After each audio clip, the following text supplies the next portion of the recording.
આજે આપણે મમરા વઘારીશું, તો એની માટે મેં 2 ચમચી તેલ લીધું છે અને હવે એમાં ચેક કરીશું કે તેલ આવી ગયું છે કે નહીં.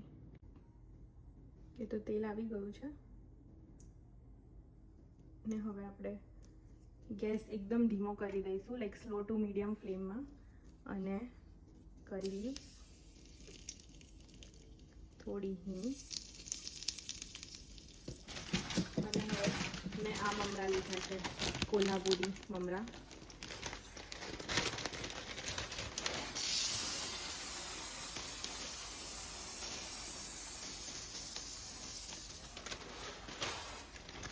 એમાં નાખીશું હળદર, થોડી વધારે હળદર,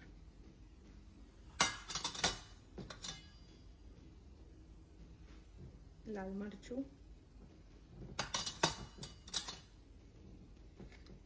અને સોલ્ટ.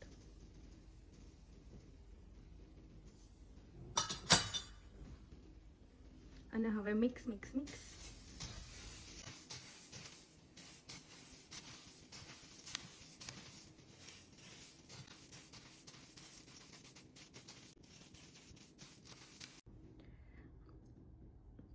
આ મમરાને આપણે લો ટુ મીડિયમ ફ્લેમ પર સતત હલાવતા રહેવાના છે 10 મિનિટ સુધી, અથવા જ્યાં સુધી ક્રન્ચી ના થઈ જાય ત્યાં સુધી.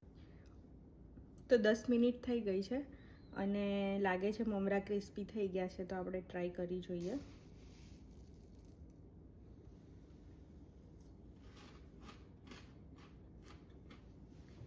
આપણા ક્રિસ્પી મમરા રેડી છે.